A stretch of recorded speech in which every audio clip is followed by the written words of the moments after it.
Hello दोस्तों। पैसे से जुड़े फैसले करना हम सबकी जिंदगी का एक अहम हिस्सा है।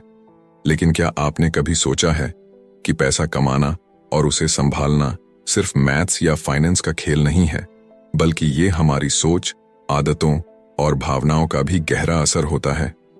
द साइकोलॉजी ऑफ मनी किताब हमें ये समझाती है कि पैसा केवल एक टूल नहीं है, बल्कि ये हमारी मनोवृत्ति और व्यवहार का प्रतिबिंब है। आज के इस वीडियो में हम आपको द साइकोलॉजी ऑफ मनी की मुख्य बातें और पाठ सिखाएंगे, ताकि आप पैसे को समझदारी से संभाल सकें, बेहतर फैसले ले सकें और एक सुखद और सुरक्षित भविष्य की ओर कदम बढ़ा सकें। यह वीडियो खासकर उन लोगों के लिए है जो न केवल पैसा कमाना चाहते हैं, बल्कि इसे लंबे समय तक बचाना और बढ़ाना भी चाहते हैं। तो इस सफर पर हमारे साथ बने रहिए। द साइकोलॉजी ऑफ मनी किताब को मॉर्गन हाउसल ने लिखा है। मॉर्गन एक प्रसिद्ध लेखक और फाइनेंस एक्सपर्ट हैं। इस किताब में उन्होंने पैसे को लेकर 19 छोटे छोटे अध्यायों में वो बातें समझाई हैं जो हम में से ज्यादातर लोग पैसे को लेकर नजरअंदाज कर देते हैं। यह किताब हमें ये सिखाती है कि पैसा सिर्फ एक गणितीय विषय नहीं है, यह हमारी मनोदशा, धैर्य और अनुशासन पर आधारित है।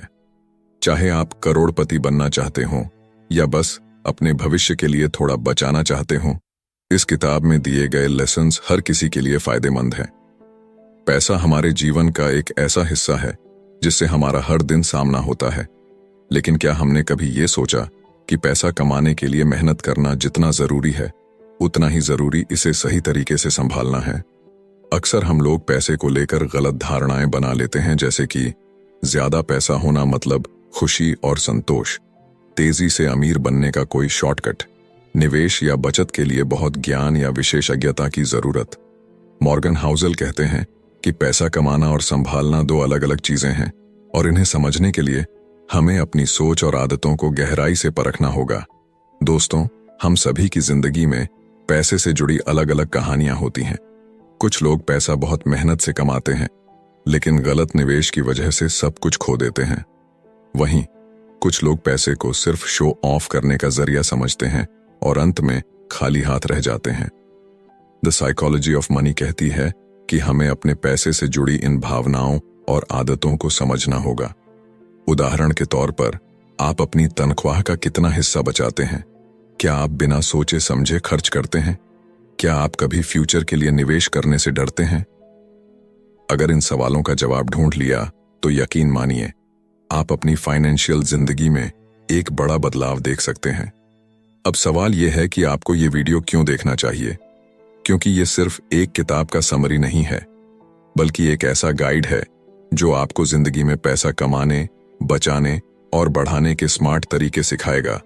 हम आपको आसान भाषा और प्रैक्टिकल उदाहरणों के साथ समझाएंगे कि पैसा सिर्फ अमीर बनने का जरिया नहीं है, बल्कि आजादी पाने का साधन है। कैसे छोटी छोटी आदतें आपको फाइनेंशियल तौर पर मजबूत बना सकती हैं। क्यों धैर्य और अनुशासन सबसे बड़ी कुंजी है, चाहे आप कितना भी पैसा कमाते हो। तो चलिए इस दिलचस्प और ज्ञानवर्धक सफर की शुरुआत करते हैं। वीडियो में आगे बढ़ने से पहले, अगर आप पहली बार इस चैनल पर आए हैं तो चैनल को सब्सक्राइब करना न भूलें। यहां आपको किताबों के सारांश के साथ जिंदगी को बेहतर बनाने वाले टिप्स और ट्रिक्स मिलेंगे।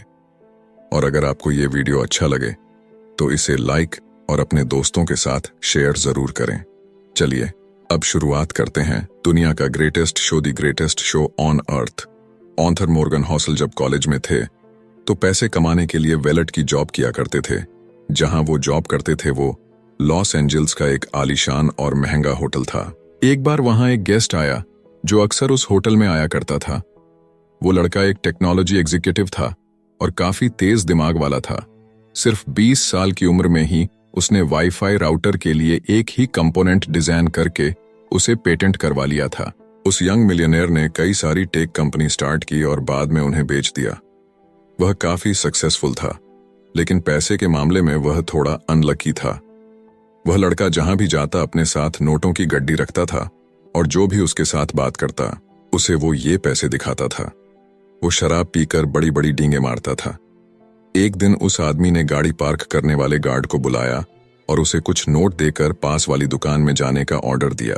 कार्ड को नोट के बदले दुकान वाले ने कई $1,000 सोने के सिक्के दिए। तो उस यंग टेक्नीशियन ने उन गोल्ड कॉइन्स का क्या किया होगा? उसने वो कॉइन्स समुद्र में फेंक दिए। उसने अपने दोस्तों को भी बुला लिया और सबने मिलकर वो कॉइन समुद्र में ऐसे फेंक दिए जैसे कोई तालाब में पत्थर फेंकता है। उसके कुछ दिनों बाद एक दिन वो यंग मिलियनेयर गलती से होटल के लैंप से टकरा गया। मैनेजर ने उसे कहा कि लैंप की कीमत $500 है, तो उस आदमी ने तमाशा खड़ा कर दिया। उसने अपने जेब से पैसे निकालकर मैनेजर के मुंह पर दे मारे और बोला, ये रहे $5,000, अब दोबारा मुझे अपनी शक्ल मत दिखाना। शायद आप सोच रहे होंगे कि ये कहानी सच है क्या? शायद आप सोच रहे होंगे कि उस यंग मिलियनेयर का क्या हुआ होगा। जी हाँ, ये स्टोरी एकदम सच है। इस किताब में आप कुछ ऐसी ही और कहानियों पढ़ेंगे, लेकिन इस कहानी के लास्ट में यंग मिलियनेयर का दिवाला निकल जाता है। उसने कुछ ही सालों में जो कुछ कमाया था सब उड़ा दिया। उसके सारे पैसे खत्म हो गए और उसके यार दोस्त भी उसे छोड़कर चले गए। देखा, आपने पैसे से आप सब कुछ खरीद सकते हो, पर अच्छा व्यवहार नहीं खरीद सकते। चलिए एक और कहानी सुनते हैं। रोनाल्ड रीड एक जनरेटर यानी दरबान था। वो एक छोटे से गांव में पैदा हुआ और पला बड़ा था। वो अपने परिवार का पहला ऐसा इंसान था जिसने स्कूल तक पढ़ाई की थी, और उससे भी मजेदार बात यह थी कि वो रोज लोगों से लिफ्ट लेकर स्कूल पहुंचता था। रोनाल्ड एक साधारण जिंदगी जी रहा था। 25 साल। उसने एक गैस स्टेशन में गाड़ियां रिपेयर करने का काम किया। उसने जेसी पन्ने में 20 सालों तक फ्लोर की सफाई का काम किया। 38 साल की उम्र में रोनाल्ड ने एक 2 बेडरूम का घर खरीदा। उसने वो घर $12,000 में खरीदा और अपनी पूरी लाइफ उस घर में गुजारी। रोनाल्ड की शादी भी हुई, पर कोई बच्चा नहीं हुआ। जब वो 50 का हुआ तो उसकी वाइफ चल बसी थी। उसके पड़ोसी का कहना था कि रोनाल्ड की मनपसंद हॉबी लकड़ियां काटना था। जिस दिन रोनाल्ड ने न्यूज हेडलाइन बनाई, वो दिन था उसकी मौत का। ये 2014 की बात थी। वो 82 साल का था। रोनाल्ड रीड के पास $8 मिलियन थे। उसने $2 मिलियन अपने 2 सौतेले बच्चों के लिए छोड़े थे और $6 मिलियन एक लोकल हॉस्पिटल और लाइब्रेरी को दान कर दिए थे। अगर आप विकिपीडिया में रोनाल्ड रीड के बारे में सर्च करेंगे तो उसमें आपको पता चलेगा कि वो एक चौकीदार, गैस स्टेशन अटेंडेंट, इन्वेस्टर, समाज सेवक और मिलियनेयर था। लेकिन ये कैसे हुआ, इसमें कोई ट्रिक नहीं है। रोनाल्ड ने कोई लॉटरी नहीं जीती थी और ना ही उसे कोई खानदानी पैसा मिला था। रोनाल्ड इतने सालों से पैसा बचाकर ब्लू स्टॉक चिप्स में इन्वेस्ट कर रहा था। बस इतनी सी बात थी, वो एक एक पैसा सेव करता था। यहां तक कि उसने कभी इंटरेस्ट भी नहीं निकाला था। उसने अपनी सेविंग को सालों साल कॉम्पाउंड किया था और उसकी मौत तक उसके पास $8 मिलियन रकम जमा हो चुकी थी। क्या आप कंपाउंडिंग का कॉन्सेप्ट जानते हैं? इसके बारे में हम बाद में बात करेंगे, लेकिन उससे पहले आपको एक और स्टोरी सुननी चाहिए। अब जरा एक नजर डालते हैं उस आदमी पर जो डोनाल्ड रीड से बिल्कुल हटकर था। रिचर्ड फ्यूस्कॉन मेरिल लिंच में एक एग्जीक्यूटिव था। उसने हार्वर्ड से MBA किया था और वो 40 की उम्र में रिटायर हो गया था। एक बिजनेस मैगजीन की 40 under 40 most successful people list में उसका नाम भी शामिल था। कनेक्टिकट में रिचर्ड का 18,000 स्क्वायर फीट का बंगला था, जिसमें 2 स्विमिंग पूल, 2 लिफ्ट, 7 गैराज और 11 बाथरूम थे। इस बंगले की मेंटेनेंस का खर्चा ही $90,000 महीना था और इसकी मेंटेनेंस में रिचर्ड ने काफी बड़ा उधार लिया था। लेकिन फिर उसकी किस्मत ने करवट बदली। 2008 में फाइनेंशियल क्राइसिस आया और रातों रात रिचर्ड फुटपाथ पर आ गया। उसी साल उसने बैंकरप्सी के लिए फाइल किया। इन दोनों यंग मिलियनेयर रोनाल्ड रीड और रिचर्ड की कहानी से हमने क्या सीखा? फाइनेंशियल सक्सेस कोई साइंस नहीं है, बल्कि फाइनेंस ही एक ऐसी फील्ड है जहां रोनाल्ड रीड जैसे लोग भी सक्सेस हो सकते हैं। एक हम्बल एजुकेशन और एक्सपीरियंस वाला इंसान सर्जन, आर्किटेक्ट या इंजीनियर नहीं बन सकता, लेकिन फाइनेंस में रोनाल्ड रीड जैसा मामूली आदमी भी काफी बढ़िया अचीवमेंट कर सकता है। फाइनेंशियल सक्सेस एक सॉफ्ट स्किल है जिसे कोई भी सीख सकता है। ये एक यूनिक फील्ड है जहां आपकी नॉलेज से ज्यादा आप कैसे बिहेव करेंगे ये ज्यादा मायने रखता है। फाइनेंस की फील्ड पैसे की साइकोलॉजी समझने का तरीका है। आप चाहे जहां से भी हो, जैसे भी हो, पैसा आपका दिमाग बड़ा बना देता है। बस आपको हमेशा अलर्ट रहने और ध्यान देने की जरूरत है। हर कोई अमीर बन सकता है, पर हर कोई हम्बल नहीं होता। नेवर एनफ वैंगार्ड के फाउंडर जॉन सी बोगल ने एक बार एक स्टोरी सुनाई थी। एक बिलियनियर के घर पे पार्टी हो रही थी। एक कोने में कर्ट वेंकेट और जोसेफ हेलर बैठे थे। दोनों अपने होस्ट की इनकम की बात कर रहे थे, जो कि एक एज फंड मैनेजर था। कर्ट ने कमेंट किया कि उस आदमी की एक दिन की कमाई भी जोसेफ के नोवेल के एंच वाइज की पूरे साल की बिक्री से भी ज्यादा है। इस पर जोसेफ ने कमाल का जवाब दिया। उसने कहा कि उसके पास वो है जो हेज फंड मैनेजर के पास कभी नहीं होगा, और वो है एनफ। अभी आपकी सोर्स ऑफ इनकम क्या है? क्या आप बोल सकते हैं कि आपके पास एनफ मनी है? चलिए इन दो लोगों की स्टोरी से जानते हैं। रजत गुप्ता कोलकाता का गरीब लड़का था। वो एक अनाथ था, लेकिन 45 की उम्र में वो एक सीईओ बन गया। रजत दुनिया की जानी मानी कंसल्टिंग फर्म में से एक मैकिन्सी के सीईओ थे। साल 2007 में जब वो कंपनी से रिटायर हुए तो उसके बाद उन्हें United Nations and the world economic forum में एक बड़ी इंपॉर्टेंट पोजीशन मिली। रजत 5 अलग अलग कंपनी के बोर्ड ऑफ डायरेक्टर भी थे। कोलकाता की झुग्गी झोपड़ियों से निकलकर उन्होंने सबसे अमीर बिजनेसमैन बनकर दिखाया। 2008 में रजत गुप्ता की वर्थ $100 मिलियन हो चुकी थी, लेकिन वो अपने पैसे से कभी भी सेटिस्फाइड नहीं हुए। वो एक मिलियनियर बन चुके थे, तो अब उन्हें एक बिलियनियर बनना था। वो उस सर्किल में आना चाहते थे। फिर रजत गोल्डमैन सैक्स के बोर्ड ऑफ डायरेक्टर बने। उन्होंने बिलियनियर बनने के लिए खुद को आगे बढ़ाया। 2008 में गोल्डमैन सैक्स इकोनॉमिक क्राइसिस के दौर में थी। वॉरेन बफे ने कंपनी को बचाने के लिए उसमें $5 बिलियन का इन्वेस्ट करने का डिसीजन लिया।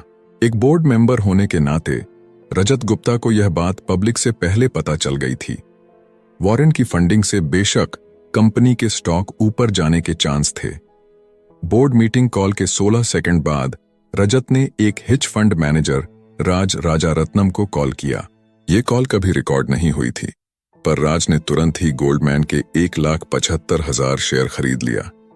कई घंटों बाद वॉरेन की डील की खबर पब्लिक तक पहुंची। गोल्डमैन के स्टॉक एकदम से ऊपर चढ़ गए। राज ने कुछ ही घंटों में $1 मिलियन कमा लिए और प्रोसिक्यूटर ने बताया कि रजत ने टोटल $17 मिलियन का प्रॉफिट कमाया। इसे इनसाइडर ट्रेनिंग का एक क्लासिक केस माना जाता है। रजत गुप्ता ने अपनी सारी दौलत से हाथ धोया और उन्हें जेल जाना पड़ा, और साथ ही उन्होंने अपनी रेपुटेशन भी गंवाई। रजत के पास पहले ही $100 मिलियन थे, तो उन्हें $1 बिलियन और क्यों चाहिए थे? उनके पास पहले से ही धन दौलत, फेम, पावर और फ्रीडम थी, लेकिन लालच में आकर उन्होंने सब कुछ गंवा दिया क्योंकि रजत गुप्ता के पास एनफ का सेंस नहीं था।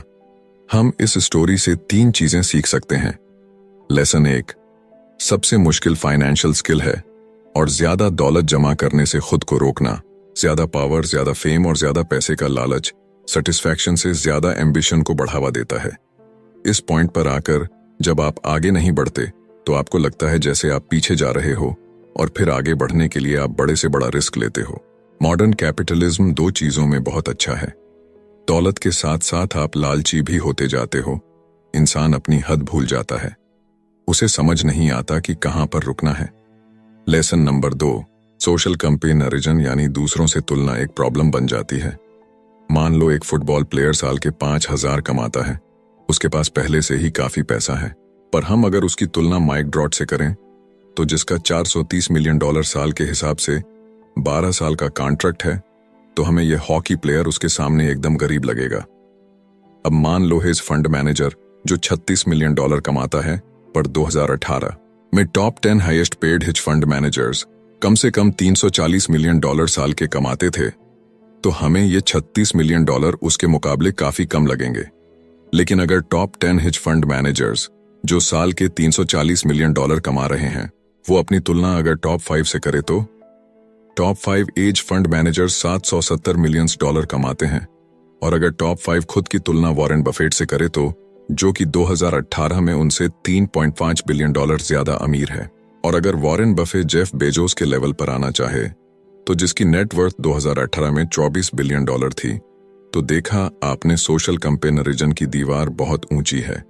कोई भी इसे छू नहीं सकता अगर आप इस खेल में शामिल हो जाओ कि मैं अपने दोस्तों जितना अमीर होना चाहता हूं, तो आप कभी नहीं जीत सकते, क्योंकि जीतने और पैसा कमाने की कोई लिमिट नहीं है। कोई पॉइंट नहीं जहां आपको एनफ लगे।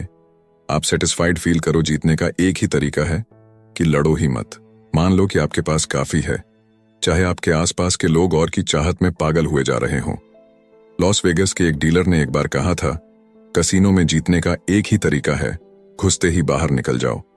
सोचो, आप एक एग्जीक्यूटिव विलेज की पार्टी में हैं। आप और आपके दोस्त डिस्कस कर रहे हैं कि कौन सबसे अमीर है, किसके पास सबसे बड़ा घर है, और कौन सबसे ज्यादा फेमस है और किसे लोग सबसे ज्यादा पसंद करते हैं। लेकिन आप देखोगे कि विनर कोई भी नहीं होगा। जीतेगा वही जो अपने आप से सेटिस्फाइड है, जो एक छोटे से घर में प्यार करने वाली फैमिली के साथ एक हंसी खुशी, एक खुशहाल जिंदगी जी रहा है। लेसन नंबर 3, कुछ चीजें पैसे, फेम और पावर से भी बढ़कर होते हैं, चाहे आपके पास यह सब कितना ही ज्यादा क्यों ना हो। यह बातें रजत गुप्ता ने जेल से छूटने के बाद न्यूयॉर्क टाइम्स के अपने इंटरव्यू में कहा था।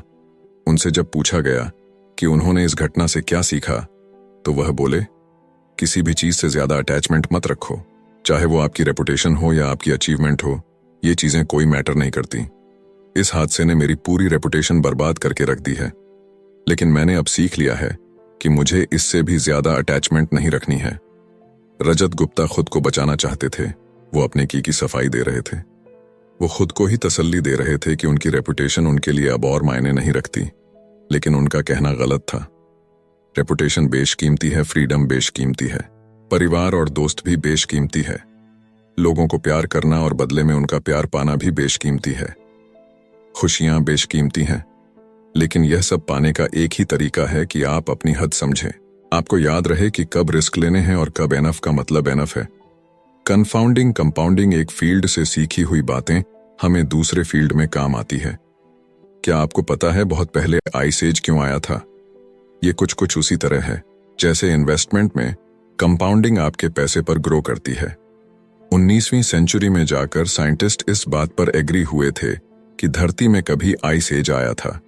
इसका सबूत इतने करीब था कि आसानी से नजरअंदाज कर लिया जाता था। धरती में सिर्फ एक ही आइस एज नहीं आया, बल्कि हमारी पृथ्वी ने 5 आइस एज देखे हैं, जिनकी डेट का हम आज एक्यूरेट अंदाजा लगा सकते हैं। क्या आप सोच सकते हैं कि पूरी दुनिया को बर्फ से कवर करने, बर्फ पिघलाने और फिर से बर्फ से ढकने पर कितनी एनर्जी की जरूरत पड़ेगी? तो ये घटना 5 बार हो चुकी है, लेकिन आइस एज आया ही क्यों? आइस एज के पीछे क्या वजह है? इसके बारे में बहुत सी थियरीज है। एक थियरी के हिसाब से माउंटेन रेंज में हलचल होने की वजह से क्लाइमेट में चेंज आया है। एक दूसरी थियरी कहती है कि आइस धरती का नेचुरल वातावरण है, जिसमें ज्वालामुखी फटने से बदलाव आया है। हालांकि ये थियरीज सिर्फ एक आइस एज को एक्सप्लेन करती है, ना कि 5 को। 1900 की शुरुआत में एक सर्बियन साइंटिस्ट मिलुतिन मिलनकोविक ने सोलर सिस्टम में धरती की पोजीशन को स्टडी किया और वो इस नतीजे पर पहुंचा कि सूर्य और चंद्रमा की ग्रेविशन ताकत का प्रभाव पृथ्वी की दूरी पर पड़ता है। मिलनकोविक ने कहा कि कई बार ऐसा भी होता है कि पृथ्वी अपनी दूरी पर कुछ ज्यादा ही झुक जाती है, जिससे इसे नॉर्मल से ज्यादा सोलर रेडिएशन मिलता है। पृथ्वी के हेमिस्फेयर में आने वाले बदलाव के चलते बहुत ज्यादा ठंड हो गई, जिससे पूरी पृथ्वी बर्फ की मोटी चादर से ढक गई थी। व्लादिमीर कॉपिन, जो एक रशियन मेटियोरोलॉजिस्ट है, उन्होंने इस थियरी में एक कंडीशन जोड़ी है। उन्होंने कहा कि एबनॉर्मल टिल्ट की वजह से धरती पर गर्मियों के मौसम में भी ठंड बढ़ गई थी। ये उस तरह की गर्मी थी जिसमें इतनी गर्मी नहीं होती कि पूरी बर्फ को पिघला सके। गर्मियों के बाद भी धरती के कुछ हिस्से बर्फ से ढके रहे, जिससे बर्फ को आने वाली सर्दियों में भी टिके रहने में आसानी हुई। साल दर साल इसी तरह बर्फ के ऊपर बर्फ की परतें जमा होती रहीं, जब तक कि पूरी पृथ्वी बर्फ से नहीं ढक गई और इस तरह आइसेज आया। देखा आपने? कंपाउंडिंग का कॉन्सेप्ट भी कुछ ऐसा ही है। मान लो आपने अपनी एनुअल सैलरी का 10% इंडेक्स फंड में जमा करना शुरू किया और आपकी एनुअल इंटरेस्ट रेट है 10%, तो अगले साल आपके पास आपकी सैलरी का 10% का 10% इंटरेस्ट रेट के साथ होगा। फिर आप 2022 तक अपनी सैलरी का 10% जमा करते गए। हर साल आप 10% जोड़ रहे हो और हर साल आपका 10% इंटरेस्ट रेट भी ग्रो कर रहा है। अगर आप इस पैसे को अगले 10 साल तक नहीं निकालते हो तो आप मिलेनियर बन जाओगे। आइस एज भी धीरे धीरे बर्फ के जमा होने से आया। कंपाउंडिंग ऑफ इंटरेस्ट का मतलब भी यही है, धीरे धीरे पैसे जमा होना। क्या आपको पता है कि वॉरेन बफे सिर्फ 10 साल की उम्र से ही इन्वेस्ट करते आ रहे थे? उन्होंने कभी भी अपने इंटरेस्ट का पैसा नहीं निकाला। उन्होंने कई सालों तक यह पैसा जमा होने दिया और जब वो 89 साल के हुए तो उनके पास $84.5 बिलियन था। ये उनके डिसिप्लिन और 8 दशकों के कंपाउंडिंग का नतीजा था। अगर आप कैलकुलेट करें तो वॉरेन बुफे ने अपने 50वें जन्मदिन के बाद ही 84.5 बिलियन डॉलर कमाया।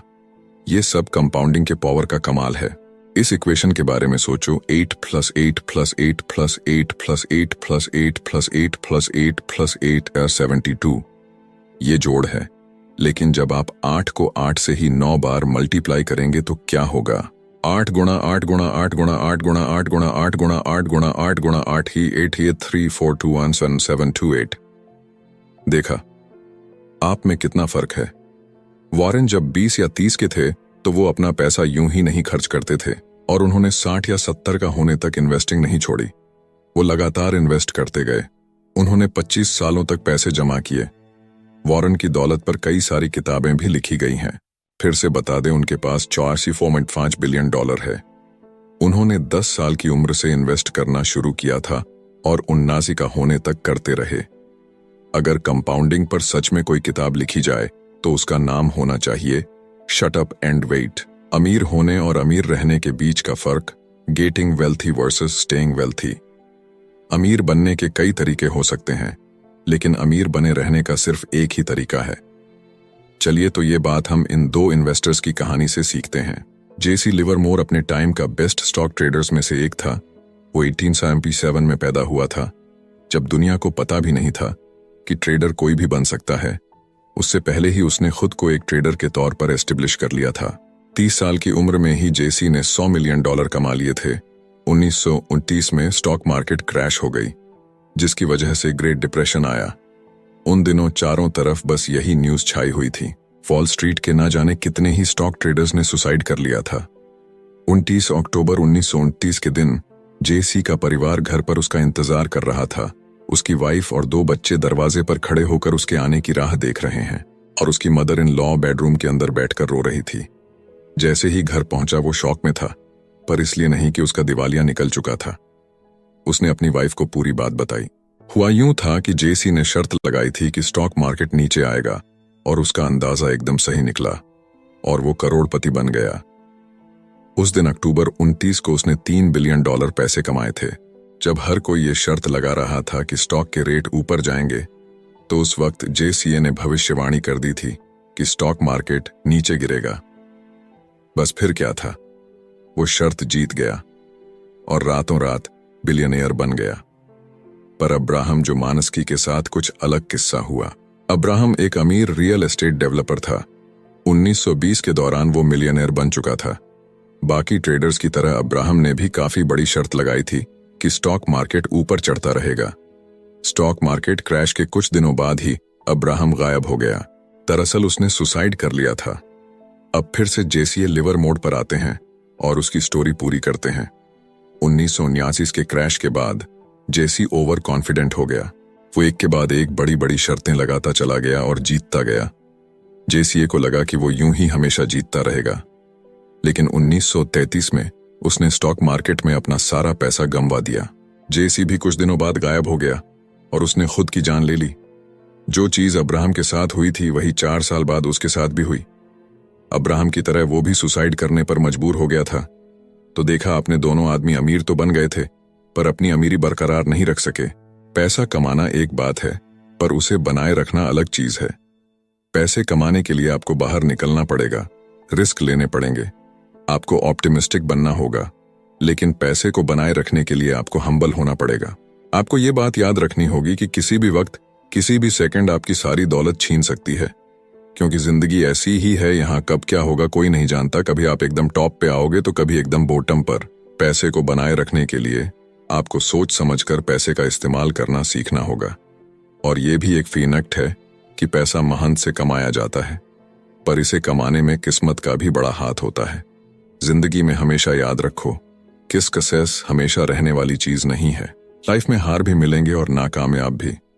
बीते कल की सक्सेस आने वाले सुनहरे कल की गारंटी नहीं दे सकती। अब हम वॉरेन बफे के पास वापस चलते हैं और देखते हैं कि उन्होंने 70 साल से अपनी वेल्थ कैसे मेंटेन करके रखी है। उन्होंने अपना पैसा 10 सालों के लिए इन्वेस्ट किया और 1 दशक से भी ज्यादा तक कंपाउंड होने दिया, और 19 की उम्र में उनके पास $14.5 बिलियन थे। वॉरेन को इन्वेस्टिंग आती है, उन्हें पता है कि इन्वेस्टिंग के लिए कौन सी कंपनीज बेस्ट रहेंगी। उन्हें यह भी पता है कि सबसे सस्ते स्टॉक्स कौन से हैं और वो सबसे ज्यादा इफेक्टिव मैनेजर्स को जानते हैं। और इस तरह से वो एक अमीर आदमी बने। लेकिन वॉरेन ने अपनी वेल्थ कुछ इस तरह से बनाए रखी। वो किसी बहकावे में नहीं आए। उन्होंने 14 रिसेशन झेल लिए, पर कभी भी घबराकर अपने स्टॉक्स नहीं बेचे। उन्होंने अपनी रेपुटेशन दांव पर नहीं लगाए। उन्होंने खुद को किसी एक स्ट्रेटजी, एक ओपिनियन या एक पासिंग ट्रेड तक सीमित नहीं रखा। उन्होंने कभी क्विट नहीं किया और ना ही रिटायर हुए। 65 साल के बाद भी वह कंपाउंडिंग करते रहे और इस तरह वॉरेन सर्वाइव कर गए।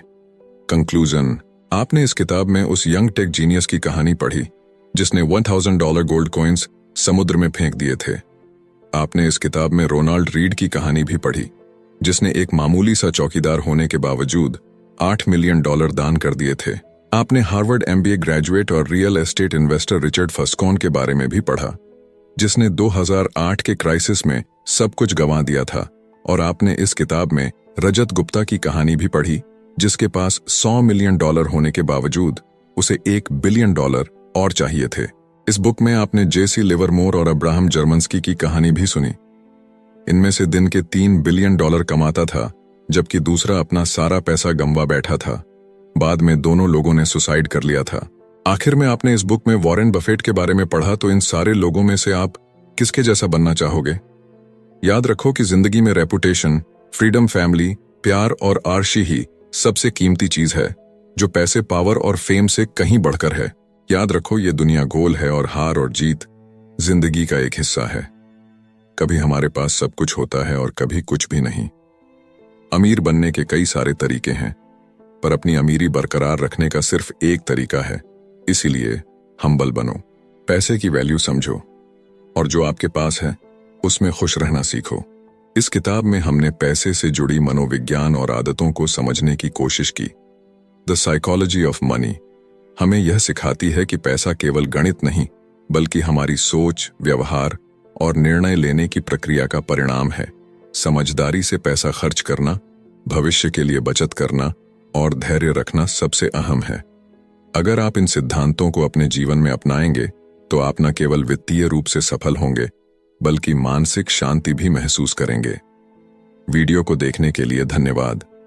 अगर यह जानकारी आपके लिए उपयोगी रही हो तो वीडियो को लाइक करें, चैनल को सब्सक्राइब करें और कमेंट में बताएं कि आपने इस किताब से क्या सीखा। अगली वीडियो में फिर मिलेंगे, तब तक के लिए शुभकामनाएं।